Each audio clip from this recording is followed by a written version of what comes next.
नमस्कार, बुलेटिन में आपका स्वागत है। मैं हूं आपके साथ आशा सरमाल। चलिए शुरुआत करते हैं बुलेटिन की इस वक्त की बड़ी खबर से शुरुआत करेंगे। अवंतीपुरा लिए चलते हैं आपको, जहां पर मुठभेड़ लगातार खत्म हो चुकी है और मुठभेड़ में जैश-ए-मोहम्मद का एक आतंकी ढेर हो गया है। 2 नवंबर को शामिल हुआ था आतंकी संगठन में। इस वक्त की बड़ी अपडेट लगातार आप देखिए अवंतीपुरा से देखने को मिल रही है, जहां पर कश्मीर संभाग के अवंतीपुरा में सुरक्षा बलों और आतंकियों के बीच मुठभेड़ चल रही थी, लेकिन खत्म हो चुकी।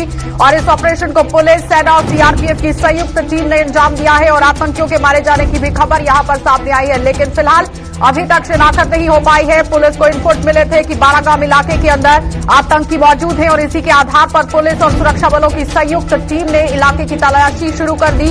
अभियान वहां पर चला दिया गया, जिसके बाद पूरी तरह से सख्त पहरा होते हुए यहां आप देखिए किस तरह से इस एनकाउंटर को अंजाम दिया गया है। इस वक्त एनकाउंटर जो है वो बिल्कुल खत्म हो चुका है, लेकिन आपको ये भी बताते चले कि आतंकियों को कई बार आत्मसमर्पण करने की भी बात यहां पर रखी गई है कि आत्मसमर्पण करने के लिए कहा गया, जिसे आतंकियों के अनुसार यहां पर आप देखिए आत्म जो समर्पण है वो नहीं हुआ और उसके बाद पूरी तरह से सुरक्षा बलों ने कार्रवाई को अंजाम दिया है। इस वक्त अवंतीपुरा से बड़ी अपडेट देखने को मिल रही है, जहां पर सुरक्षा बलों और आतंकियों के बीच में मुठभेड़ चल रही थी, लेकिन खत्म हो चुकी है और मुठभेड़ में जैश-ए-मोहम्मद का एक आतंकी ढेर हो गया है और 2 नवंबर को यह आतंकी संगठन में शामिल हुआ था। लगातार सुरक्षा बल जिस तरह से तलाशी अभियान जारी रखे हुए थे और उसी को मद्देनजर रखते हुए इस पूरी घटना को यहां पर अंजाम दिया गया है, क्योंकि पुलिस की तरफ से जिस तरह कार्रवाई को अंजाम दिया गया है, इससे पहले भी डीजीपी दिलबाग सिंह की तरफ से साफ तौर पर कहा गया था कि आतंकियों की नकेलें एक-एक यहां पर कसी जा रही हैं और आगे आने वाले समय में भी अच्छे से अंजाम इन्हें यहां भुगतना पड़ेगा। और मुकम्मल तरीके से अब आप देखिए ग्राउंड पर किस तरह से सूरत हाल बनते हुए नजर आ रहे हैं। अवंतीपुरा इलाका पूरी तरह से सर्च ऑपरेशन भी वहां पर चलाया गया। तलाशी अभियान के बाद ही इस पूरी घटना को अंजाम यहां पर दिया गया है सुरक्षा बलों की तरफ से। शेख कौसर हमारे साथ अवंतीपुरा से जुड़ चुके हैं। कौसर, ये बताइए, जिस तरह से अब एनकाउंटर वहां पर खत्म हो चुका है, क्या कुछ अपडेट है? जी बिल्कुल, आपको बता दूं कि जो बारगाम अवंतीपोरा में सुबह सवेरे सिक्योरिटी फोर्सेस और मिलिटेंटों के बीच में एनकाउंटर स्टार्ट हुआ था। बताया जा रहा है कि सवेरे सिक्योरिटी फोर्सेस को इत्तला मिली थी कि बारगाम इलाके में मिलिटेंट छुपे हुए हैं। उसके बाद पूरे इलाके को मुहसरा में ले लिया गया और तलाशी कार्रवाई शुरू कर दी। तो तलाशी के दौरान जो मिलिटेंट वहां पे छुपा हुआ है उसने सिक्योरिटी फोर्सेस पे अंधाधुंध फायरिंग की, जो कि एनकाउंटर में तब्दील हुआ। उसके बाद मिलिटेंट भागने की कोशिश कर रहा था, लेकिन सिक्योरिटी फोर्सेस ने उसको घेरे में ले लिया और मार गिराया। उसके बाद पूरे 4 घंटे सर्च ऑपरेशन चलाया गया और बताया जा रहा है कि ये जो मिलिटेंट है, ये मुकामी मिलिटेंट है, आबादी वाला एरिया था, वो घर में छुपा था। उसको भी वहां पे जो मुकामी बाशिंदा थे उनको सेफली तरीके से निकाला गया था और जो आसपास यहाँ के लोग भी थे उनको भी सेफली तरीके से निकाला गया था। तो कुल मिलाकर अगर देखा जाए तो एक मिलिटेंट जो मुकामी है बताया जा रहा है, उसका नाम समीर दांत्रे है। जो कितने आतंकियों की वहां पर मौजूदगी की आशंका थी? जी, बताया जा रहा था कि मजीद मिलिटेंट छुपे हो सकते थे, लेकिन बराबर 4 घंटे सर्च ऑपरेशन चलाया गया था। बड़े पैमाने पे तलाशी ली गई थी, लेकिन लास्ट में यही एक मिलिटेंट वहां पे छुपा हुआ था। चलिए कौसर, बहुत बहुत धन्यवाद जुड़ने के लिए। तो फिलहाल आपने देखा कि शेख कौसर हमारे साथ जुड़े हुए थे, जो अवंतीपुरा से अपडेट कर रहे थे कि लगातार एक आतंकवादी की ही यहां पर मौजूदगी थी और उसे ढेर कर दिया गया है। बड़ी सफलता सुरक्षा बलों को यहां पर हाथ लगती हुई और साथ ही ये भी देखिए कि तलाशी अभियान किस तरह से यहां पर जारी रखा गया है। आगे बढ़ जाएंगे, अब आपको श्रीनगर लिए चलेंगे और श्रीनगर से भी बड़ी अपडेट देखने को मिल रही है, जहां पर पीडीपी के हवाले से ये बड़ी खबर है, जिसे पूरी तरह आप देखिए पीडीपी के युवा सम्मेलन को सरकार ने अनुमति नहीं दी है और प्रशासन ने कोरोना का हवाला देकर इन्हें इजाजत नहीं दी है और पीडीपी अध्यक्षा महबूबा मुफ्ती को एक बार फिर से नजरबंद कर दिया गया है।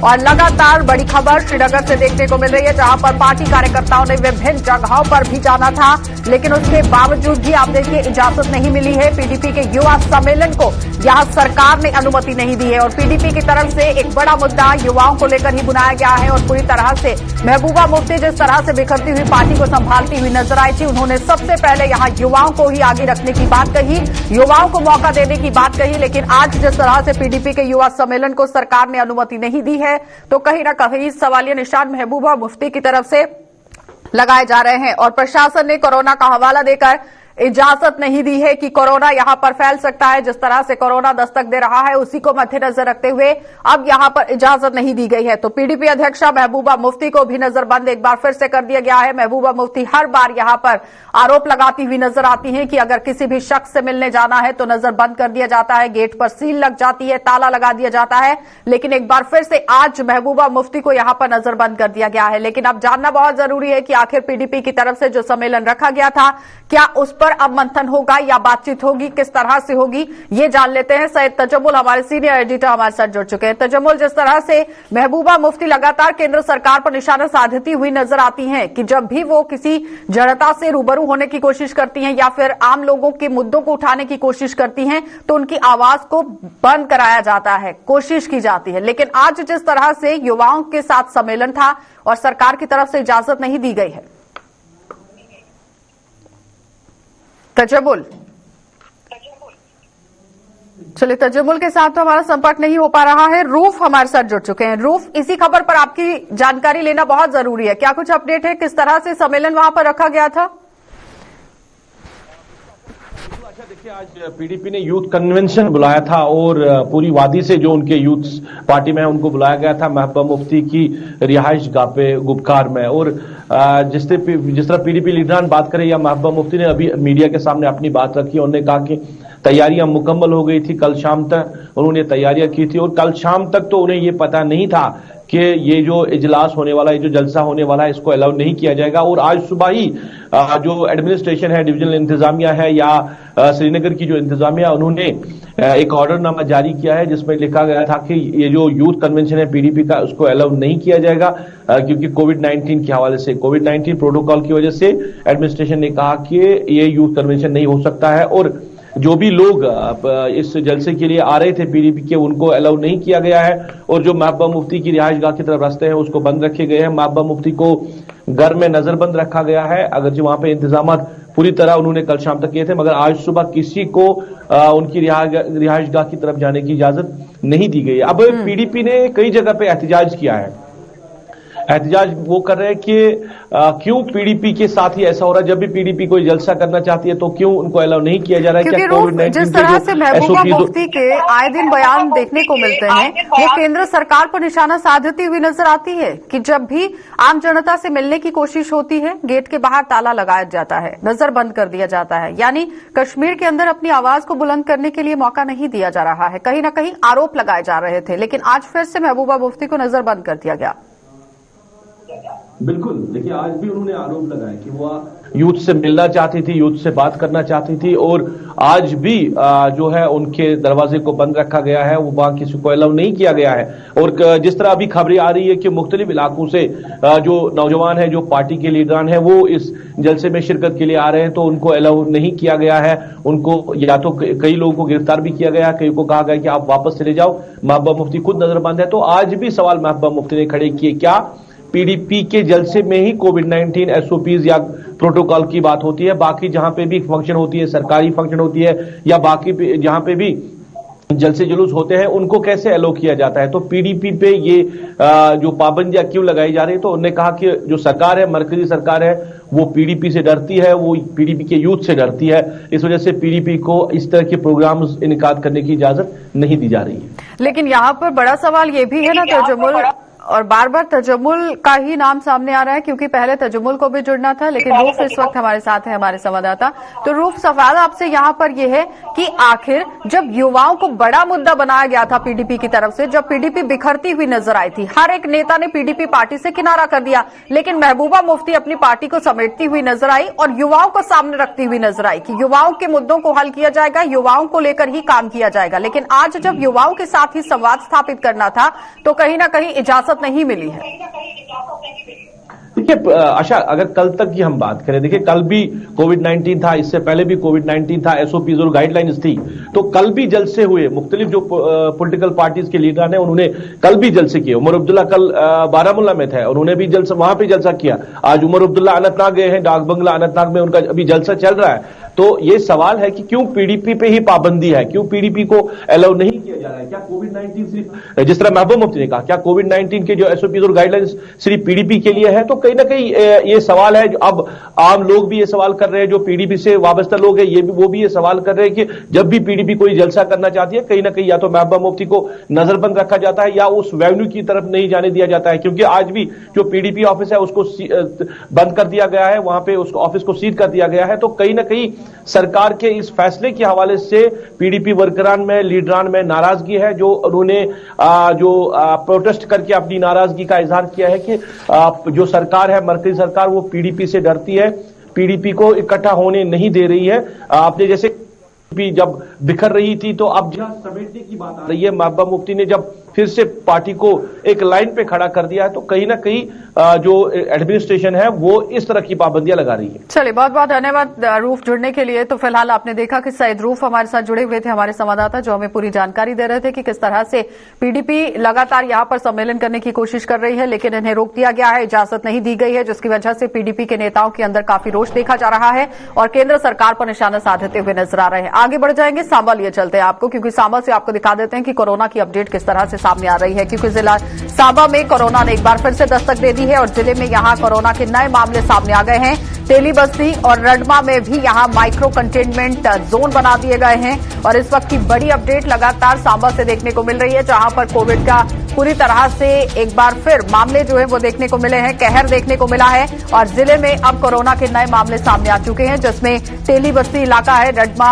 इलाका है, जहां पर माइक्रो कंटेनमेंट जोन बनाए गए हैं। लेकिन यहां एसओपीज का पालन करना कितना जरूरी था, बार बार आम जनता से अपील की जा रही थी कि अपना योगदान यहां पर दीजिए, प्रशासन के साथ मिलकर काम करना बहुत जरूरी था। लेकिन कहीं न कहीं बाजारों में उमड़ी हुई भीड़ जो है वो अब कोरोना को दस्तक देती हुई नजर आ रही है। जिस तरह से जिला सांबा के अंदर से कोरोना ने एक बार फिर से पैर पसारने की कोशिश की है और अब देखना यह होगा कि किस तरह अब प्रशासन जो है वो अलर्ट मोड पर रहेगा, क्योंकि इससे पहले प्रशासन हरकत में आया था और बाहर से जितने भी लोग यहां पर पहुंच रहे थे अपनी ट्रेवल हिस्ट्री ना छुपाएं, उसको मद्देनजर रखते हुए कार्यवाही की जाएगी, इस तरह से प्रशासन हरकत में आया था। लेकिन अब जिस तरह से कोरोना के मामले लगातार बढ़ते हुए सामने आ रहे हैं, तो अब किस तरह यहां पर कदम उठाए जाएंगे, ये बड़ा सवाल रहेगा, क्योंकि जिला सांबा के अंदर से एक बार फिर से कोरोना की दस्तक जो है वो देखने को मिली है। लेकिन इस पर कार्यवाही किस तरह से की जा रही है प्रशासन की तरफ से, ये देखना बहुत जरूरी है, क्योंकि जहां आम जनता से बार बार अपील भी की गई, लेकिन उसके बावजूद भी अगर कोई काम नहीं होता हुआ नजर आया तो एक सवालिया निशान जरूर बनता हुआ नजर आया कि आखिर कहां पर चूक रह गई है, किस तरह से आम जनता यहां एसओपीज का पालन करती हुई नजर नहीं आ रही है। ऋषि खजूरिया हमारे साथ जुड़ चुके हैं। ऋषि, एक बार फिर से कोरोना ने दस्तक दे दी है सांबा जिले के अंदर, क्या कुछ काम कर रहा है प्रशासन? देखिए, जिस तरह से लगातार जम्मू में भी आपने देखा कि अलग अलग इलाकों को माइक्रो कंटेनमेंट जोन बनाया गया है, जिसके चलते सांबा में भी अब एक बार फिर से ऐसा लगता है कि कोरोना ने पैर पसारना शुरू कर दिया है। वहीं सांबा जिला में अब 2 नए जो माइक्रो कंटेनमेंट जोन है ये बनाए गए हैं, एक बड़ी ब्राह्मणा का तेली बस्ती इलाका और दूसरा रामगढ़ सेक्टर का गांव रडमा। यहाँ पर भी कुछ केसेज जो वो कोविड के सामने आए हैं, उसी के दौरान प्रशासन ने एहतियातन तौर पर इन दोनों इलाकों को माइक्रो कंटेनमेंट जोन घोषित कर दिया है। यहाँ पर पाबंदियां लागू कर दी गई, लेकिन सवाल आखिर यही है कि आखिर कब लोगों की जो मेंटालिटी है उसे वो बदलेगी, यानी सोच नहीं बदल पा रहे लोग और लोगों को शायद ये भूल चुका है कि कोरोना जैसी कोई बीमारी भी थी। लेकिन अब एक बार फिर से जिस तरह एक तरफ ओमिक्रॉन को लेकर बात कर रहे हैं, ओमिक्रॉन का खतरा बना हुआ है, दूसरी तरफ कोविड के केसेस पे बढ़ना शुरू हो चुके हैं। आपको बताते चले कि जो इसमें प्रक्रिया लगातार माइक्रो कंटेनमेंट जोन बनाने की जाती है, उसमें कुछ तब्दीलियां जो बाहर देखने को मिल रही हैं। पहले कुछ ज्यादा केसेस जब सामने आते थे तो उसके बाद ही इन इलाकों को माइक्रो कंटेनमेंट जोन घोषित किया जाता था, लेकिन अब 1 या 2 केसेस अगर आते हैं किसी इलाके से तो पूरी तरह से पूरा इलाका जो है वो माइक्रो कंटेनमेंट जोन घोषित किया जाता है। तो कहीं ना कहीं लोगों को समझना होगा कि अगर एक केस बाहर से सामने आया तो हमें एहतियात बरतने की जरूरत है, क्योंकि एक केस आने के बाद पूरा इलाका जो वो सफर कर रहा है। तो इसी को देखते हुए ये लोगों को समझना होगा कि हमें प्रोटोकॉल्स को पूरी तरह से फॉलो करना है, हमें जितने भी गाइडलाइंस उसका इस्तेमाल करना है। लेकिन देखना यह है कि जिस तरह से पहले कुछ दिन देखा कि 2 से 3 मामले जो बचे हुए थे, लेकिन अब धीरे धीरे ये संख्या बढ़ना शुरू। लेकिन ऋषि, यहाँ पर माइक्रो कंटेनमेंट जोन अगर बनाए गए हैं तो वहां पर सुविधाएं किस तरह से उपलब्ध कराई जा रही है प्रशासन की तरफ से? देखिए, नोडल ऑफिसर्स की तैनाती वहां पर कर दी गई है और जितने भी बाहर से आने वाले लोग हैं उनके ऊपर रोक लगा दी गई है और वहां उस इलाके का पर्टिकुलर जो व्यक्ति होगा वो भी बाहर नहीं जा सकता। तो अगर यहाँ पर इमरजेंसी सेवाओं की जरूरत है तो वहां पर जो नोडल ऑफिसर्स तैनात किए गए हैं वो अपने टीमों को पूरी तरह से वहां पर जो वो तैनात किए हुए हैं और लोगों के साथ पूरा रास्ता उनका बना हुआ है। अगर किसी इमरजेंसी सेवा की जरूरत है तो वो नोडल ऑफिसर के साथ जो वो टाई अप करेंगे। पुलिस प्रशासन के लोग वहां पर मौजूद हैं और खासतौर पर वहां पर ट्रेसिंग जो की जाएगी, यहाँ सैंपलिंग प्रोसेस को बड़े स्तर पर शुरू किया जाएगा। यानी सहयोग देना बहुत जरूरी रहेगा आम जनता का, क्योंकि माइक्रो कंटेनमेंट जोन अगर बनाए गए हैं तो आम जनता की भलाई के लिए बनाए गए हैं और अगर कोरोना के केसेस कम होते हैं तो जाहिर तरीके से माइक्रो कंटेनमेंट जोन भी यहां पर कम होंगे। बहुत बहुत धन्यवाद जुड़ने के लिए ऋषि। तो फिलहाल आपने देखा कि ऋषि खजूरिया हमारे साथ जुड़े हुए थे, जो अपडेट दे रहे थे कि किस तरह से जिला सांबा के अंदर माइक्रो कंटेनमेंट जोन बनाए गए हैं, चाहे 1 या 2 मामला भी सामने आ रहा है वहां पर माइक्रो कंटेनमेंट जोन बनाए जा रहे हैं और सुविधाएं भी उपलब्ध कराई गई हैं, ट्रेसिंग वहां पर हो रही है, सैंपलिंग भी हो रही है। आगे बढ़ जाएंगे, अब आपको राजौरी लिए चलेंगे और राजौरी से भी आपको दिखा देंगे कि किस तरह से अपडेट देखने को मिल रही है। भारतीय जनता पार्टी किस तरह से वहां पर अपनी कवायद को तेज किए हुए है। पहाड़ियों को भाजपा के साथ जोड़ने के लिए पूरी तरह से भारतीय जनता पार्टी ने अपनी कवायद तेज कर दी है। प्रदेश अध्यक्ष एक सप्ताह तक पुंछ राजौरी में यहां कैंप करेंगे और जगह जगह पर रविंद्र रैना यहां पहाड़ियों का सम्मेलन भी करेंगे, यानी पहाड़ियों के साथ मुलाकात होगी। पहाड़ियों को लुभाने की भी एक कवायद जो है वो यहां पर जारी कर दी गई है। भारतीय जनता पार्टी की तरफ से लगातार दौरे का सिलसिला जारी रखा गया है जिला राजौरी के अंदर और पहाड़ियों को भाजपा से जोड़ने के लिए अब कवायद तेज कर दी गई है। प्रदेश अध्यक्ष एक सप्ताह तक राजौरी पुंछ में ही यहां पर दौरा करेंगे और आम जनता को भी संबोधित करेंगे। जगह जगह पर रविंद्र रैना यहां पहाड़ियों को लेकर पूरी तरह से बातचीत सामने रखेंगे, उनसे संवाद भी स्थापित करेंगे। आम जनता की समस्याओं को सुनने की कोशिश होगी। ग्राउंड पर उतरकर आम जनता के साथ सीधा संवाद स्थापित करने की यहां पर एक कवायद जो है वो शुरू कर दी गई है भारतीय जनता पार्टी की तरफ से, क्योंकि 2022 में अगर चुनाव होते हैं तो जाहिर तरीके से एक बड़ा आयाम यहां स्थापित करना बहुत जरूरी है। लेकिन उससे पहले आपको ये बताते चले कि भारतीय जनता पार्टी ने अपनी पूरी कमान जो है वो यहां अब संभाली हुई है। जमशेद मलिक हमारे साथ जुड़ चुके हैं। जमशेद, जिस तरह से भारतीय जनता पार्टी की तरफ से रैली पर रैली की जा रही है और लगातार दौरे का सिलसिला भी देखा जा रहा है, क्या कुछ रहने वाला है वहां पर खास?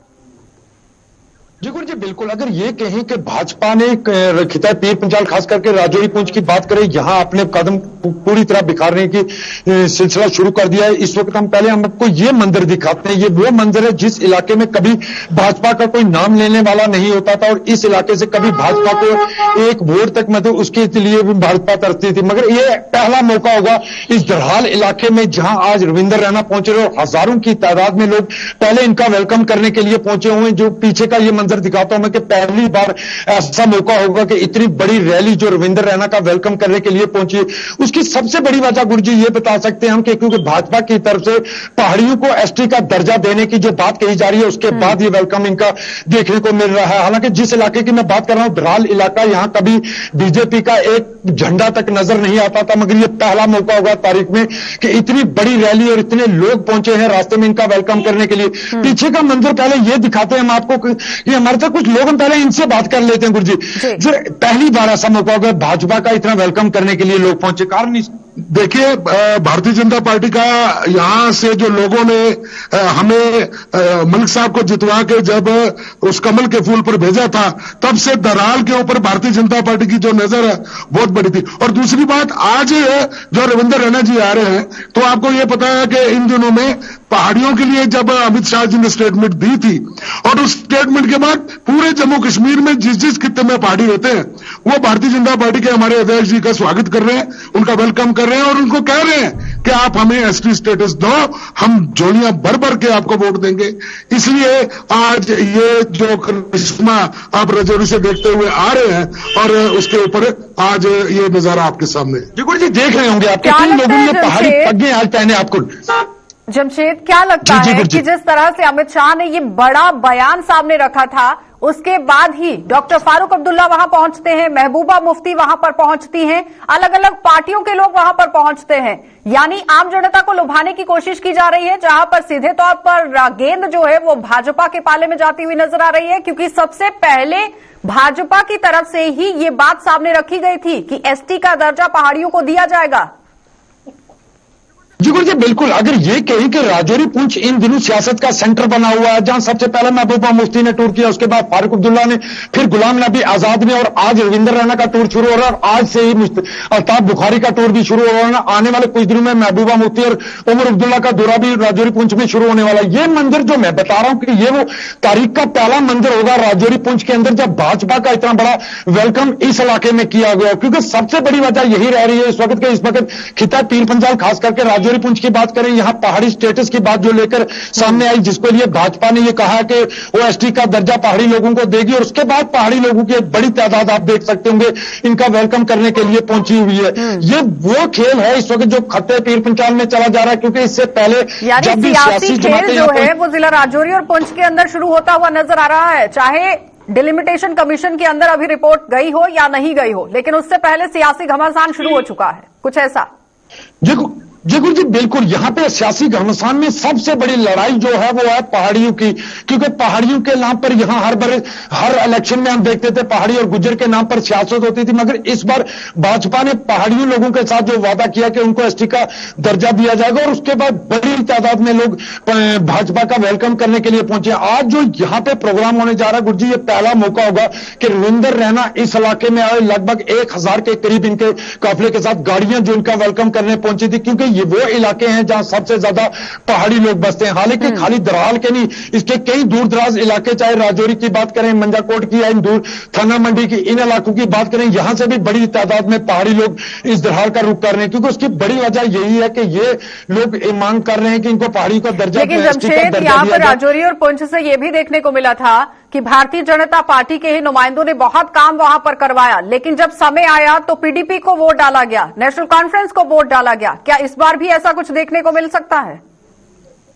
गुरु जी नहीं, एक बात इस पर जो भाजपा की तरफ से की जा रही है कि पहाड़ी लोगों को अपनी तरफ ला, अगर पहाड़ी का दर्जा, पहाड़ियों को एसटी का की तरफ से दिया जाता है तो उसका फायदा भाजपा को बहुत ज्यादा होगा, क्योंकि 7 सीटें हैं राजौरी पुंछ की जिन पर यह इलेक्शन होते हैं और इनमें पहाड़ी कम्युनिटी के भी बड़े लोग शामिल हैं। अगर एसटी का दर्जा पहाड़ी को बीजेपी की तरफ से दिया जाता है तो कई दिग्गज नेता जो अलग पार्टियों में है वो भाजपा में शामिल होंगे, इसका पहले ही इशारा दे चुके हैं कई लीडर बड़े बड़े। इसमें अगर हम बात करें डीडीसी इलेक्शन में कई लोग जो जीत कर आए हैं उनकी तरफ से भी ये कहा जा रहा है कि अगर एसटी का दर्जा दिया जाता तो वो लोग बीजेपी में शामिल हो जाएंगे। कोई दोराहे नहीं है कि भारतीय जनता पार्टी के रथ को रोकने की कोशिश नेशनल कॉन्फ्रेंस पार्टी की तरफ से, पीडीपी की तरफ से, कांग्रेस की तरफ से। जी गुरु जी, अगर पहाड़ियों को एसटी का दर्जा दिया जाता है तो फिर इस रथ को रोकना बहुत ज्यादा मुश्किल हो जाएगा बाकी पार्टियों के लिए। इसीलिए सभी पार्टियों का इस वक्त जो टूर है वो राजौरी पुंछ बना हुआ है, जहां हर दिन एक नया लीडर आ रहा है। क्योंकि मैं जिस तरह बता रहा हूं कि रविंदर रैना का इतना बड़ा वेलकम राजौरी के अंदर पहली बार तारीख में हुआ होगा, वो भी खास करके इस इलाके में जहां 100% मुस्लिम आबादी रहती है, और उसके बावजूद यहां 100% मुस्लिम आबादी होने के बावजूद भी हजारों की तादाद में सिर्फ गाड़ियां इनका वेलकम करने पहुंची थी और बड़ी संख्या में राजौरी के लोग ये कहा जा सकता है कि अगर एसटी का दर्जा यहां पहाड़ियों को दिया जाता है और भारतीय जनता पार्टी की तरफ से अगर ये काम होता है तो गेम जो है वो भारतीय जनता पार्टी के पाले में जाएगी, कुछ ऐसा?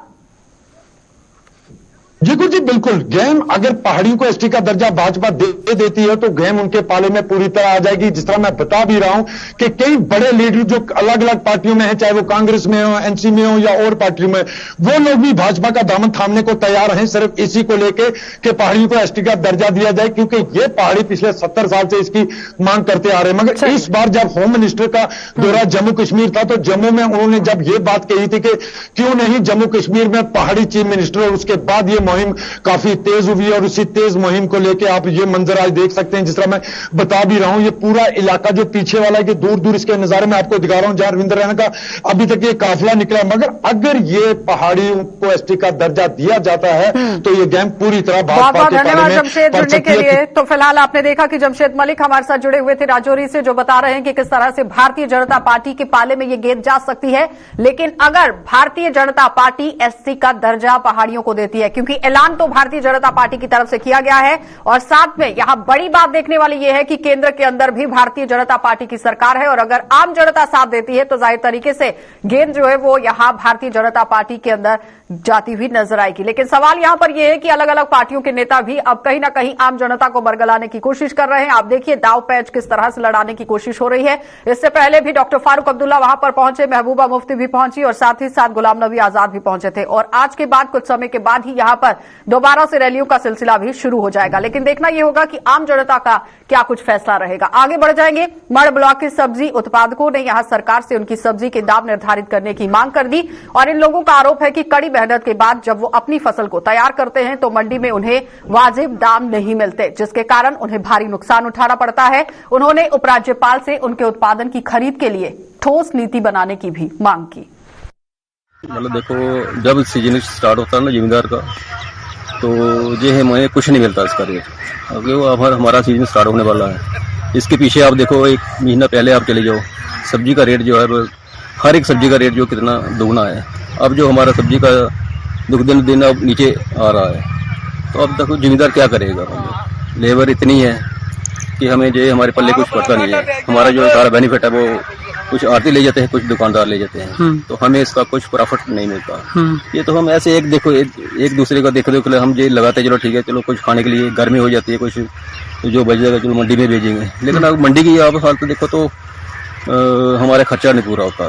करेंगे यही अपील करेंगे उनकी कम से कम जिम्मेदार की जो कम से कम हमारे रेट जो है जो कुछ रीजनेबल होने चाहिए, मतलब ये नहीं जो हमारे रेट हैं जो फिक्स होने चाहिए कि यहाँ जी इस रेट के ऊपर हमें बिकनेगी।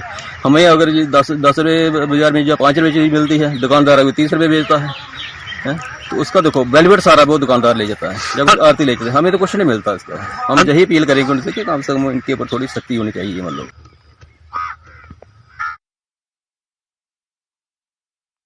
चलिए बुलेटिन में फिलहाल इतना ही। देश और दुनिया की खबरों के लिए आप बने रहिए गुलिस्तान न्यूज के साथ।